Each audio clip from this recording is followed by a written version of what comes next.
মহারাজকে সৃষ্টির ভার দিলেন, সৃষ্টি করেছেন। দক্ষ তার নাম কেন? সৃষ্টি কার্যে খুব নিপুণ, তাই তার নাম দক্ষ। এখন 1000 ছেলে প্রথমে সন্তানকে নিয়ে প্রাইভেট টিউটর করলেন নির্দিষ্ট, যে নারদ মুনি, দেবর্ষী নারদকে। প্রভু, আমার ছেলেগুলো আপনাকে মানুষ করতে হবে, সাম দাম শিক্ষানীতি যা রাজকার্য পরিচালনা করতে গেলে যেগুলো লাগে, আমরা বলি সাধুরা কিছুই জানে না, নারদ মুনি সব জানে। সাম দাম বেদ অর্থনীতি অল স্কয়ার। তাই ঠিক আছে, রাজার আদেশ, ছেলেগুলো পাঠিয়েছেন, দক্ষ মহারাজ দিয়ে গেলেন আশ্রমে। নারদ দেখলেন যে ছেলেগুলোকে এখন সংসার করলে হবে না, সংসার যে জ্বালা সাধুরা দেখতে পায়, আয়নার মতো পর্দার মতো। আমরা তো ত্যাগী কোনোদিন গৃহস্থ করতে যাবে না, কারণ গৃহস্থ করা মানে হাত পা বেঁধে আগুনে চাপিয়ে দেওয়া হয়, এটা এরা উপলব্ধি করে। সেই জন্যে ছেলেগুলোকে অ্যাডভাইস দিলেন যে তোমরা বাবা জীবনে ঠিক নাই তো, আছে এই আছে এই নাই, কমল দলজল জীবন টলমল। অতএব তোমরা বাবা, তোমরা প্রথমে ফার্স্টে তীর্থ পরিক্রমা করে এসো, কুইক সার্ভিস করবে, তাহলে পড়াশোনা হবে। ওরা তীর্থ করতে গেছে। কেন? ত্যাগী ব্যক্তি যারা, তারা সংসার প্রবেশ করাবেন না, সংসারের জ্বালা তারা জানে। ওরা চলে গেছে। এবার দক্ষ মহারাজ কয়েক মাস পরে এসছে, ছেলেরা কেমন পড়ছে দেখি।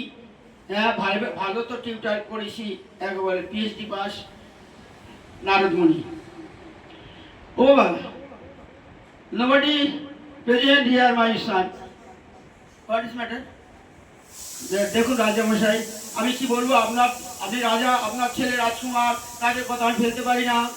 তাই ওরা বলল, স্যার আমরা সবাই একটু তীর্থ পরিক্রমা করে আসি, তারপরে আমরা আপনার কাছে পড়াশোনা করবো। আমি আর কি মানা করতে পারি না, রাজার ছেলে রাজকুমার, হোয়াট ক্যান আই ডু। হ্যাঁ, তাই ওরা গেছে। দক্ষ রিটার্ন ব্যাক হোম। তারপর কিছুদিন পরে আবার কিছু ছেলে নিয়ে এসছে, স্যার আপনি এইগুলোকে মানুষ করুন, শিক্ষা দেন। আচ্ছা, দক্ষ মহারাজ ঘরে গেছে।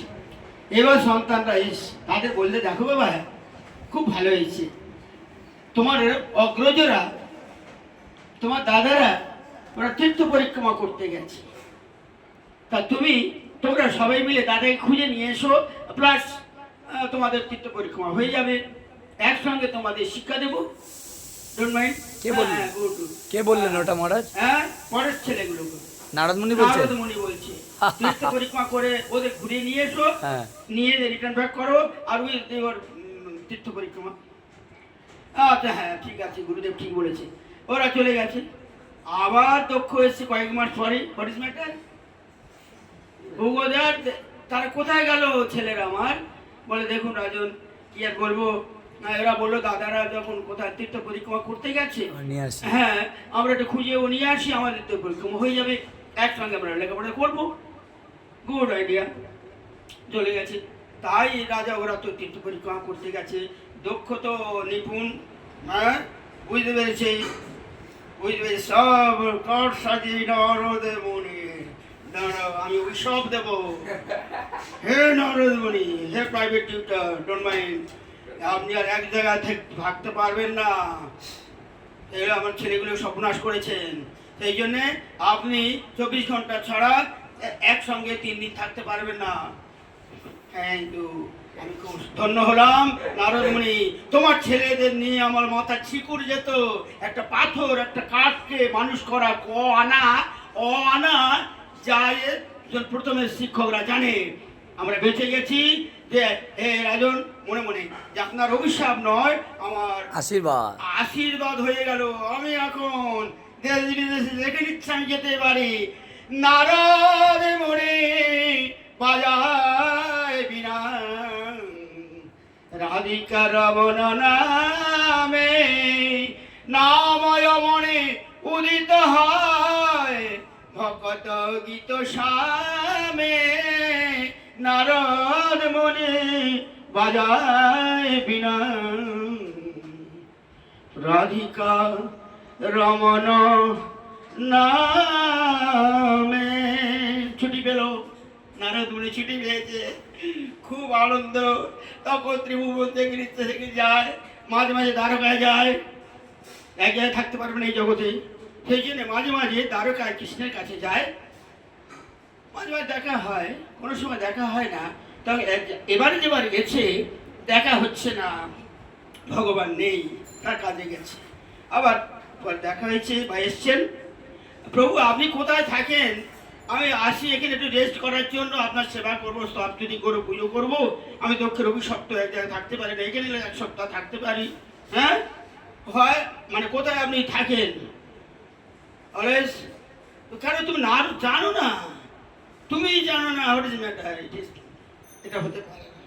হ্যাঁ শোনো, আবার তখন নারদ বলছে আপনি অ্যাড্রেস ভালো করে দিয়ে দেন আর ফোন নম্বরটা দিয়ে দেন, আমি জেনে তবে আসবো। তবে না, তখন ভগবান বলছেন, ভগবান নারদ শোনো আমার ঠিকানা, না তিষ্ঠামে বৈকুণ্ঠে যোগিনাং হৃদয়ে নচ মত ভক্ত যত্র গায়ন্তি তত্র তিষ্ঠামি নারদ।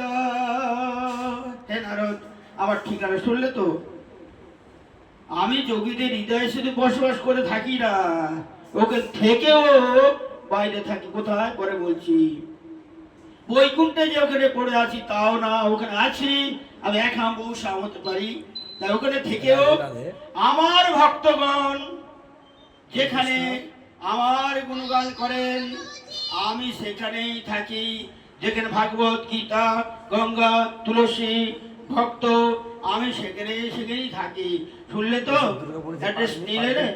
তা কথা হলো যে আমি কোথায় থাকি? আমার ভক্তগণ যেখানে আমার গুণগান করে, অর্থাৎ আমার কথায়। আমি কোথায়? আমার কথায়। এই জন্য নারদকে ঠিকানা নিয়ে নিলে, মানে আমাদের জানালেন যে ভগবানের কথা আমাদের গুণগান করতে হবে, তাহলে তিনি সেখানেই থাকবেন। এখন সাধু সঙ্গ, সাধু সঙ্গ সর্বশাস্ত্রে কয়। সঙ্গ কাকে বলে, সাধু কাকে বলে? I have no time. সঙ্গ কাকে বলে, সাধু কাকে বলে, বিশ্লেষণ করতে হয়। I have no time. What can I do?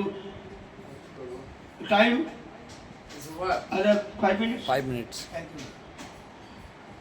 সাধু, সাধু সঙ্গ। সাধুকে ওম তৎ সৎ, একমাত্র তৎ বা সৎ বস্তু গোবিন্দ, তাকে যে যত পরিমাণে আশ্রয় করেছে, আত্মসমর্পণ করেছেন, তিনি তত পরিমাণে, ক্যাটাগরি আছে, তত পরিমাণে সাধু। সেই সাধু সঙ্গ, সঙ্গ কিরকম? ছাড় পোকার মতো নয়। কালকে বলছিলেন ছাড় পোকার কামড়ানো, ওটা সাধু সঙ্গ নয়। সেটা আমাদের রূপগোস্বামী, আমরা রূপানুগ সবাই, ওনার গৌরীয় রূপানুগ। এই রূপ সনাতন যে রূপ গোস্বামী জানিয়েছেন তার উপদেশামৃতে ৪র্থ শ্লোকে। সঙ্গ কাকে বলে? দদাতি প্রতিগৃহ্ণাতি গুচ্ছমাখ্যাতি পৃচ্ছতি ভুঙ্ক্তে ভোজয়তে চৈব ষড়বিধ প্রীতি লক্ষণম। এই 6 প্রকার সঙ্গ।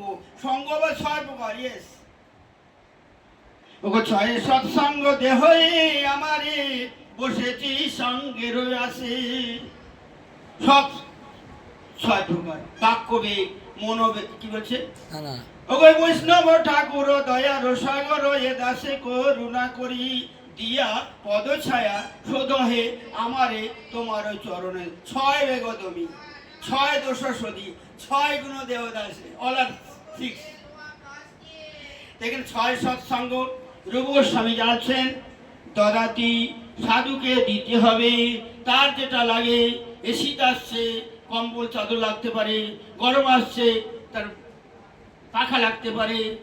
হ্যাঁ, এইরকম বুঝে তার সেবা করাটা দদাতি।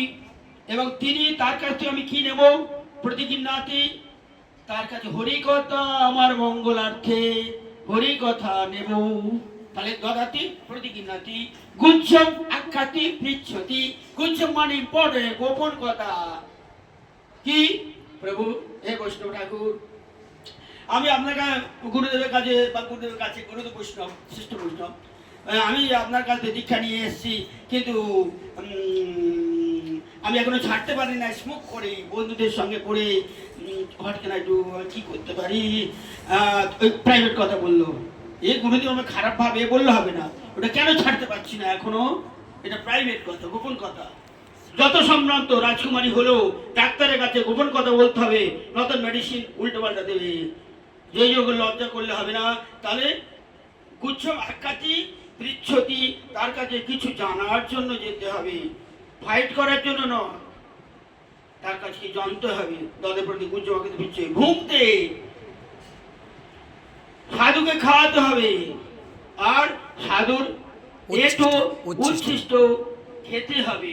কারণ বৈষ্ণব পদ জল আর বৈষ্ণব পদ রেণু রেণু বৈষ্ণব ভুক্ত শেষ এইভাবে বৈষ্ণবের চরণ জল এবং বৈষ্ণবের পদধূলি আর বৈষ্ণব উচ্ছিষ্ট খেলে আমাদের যে গুরুদেব বীজ দিয়েছে, গাছটা অঙ্কুরিত হয়েছে। এই বৈষ্ণব সেবা হলো সার সদৃশ্য সার, তবে গাছটা সুন্দর হয়ে বাড়বে, কল্পবৃক্ষে চলে যাবে। একে বলে সাধু সঙ্গ। সঙ্গ মানে তার ছাড় পোকার মতন কামড়াবে আর এই দা ওই দা, এটা নয়। সাধু সঙ্গ মানে একে বলে। এই কথা আমি রাখছি।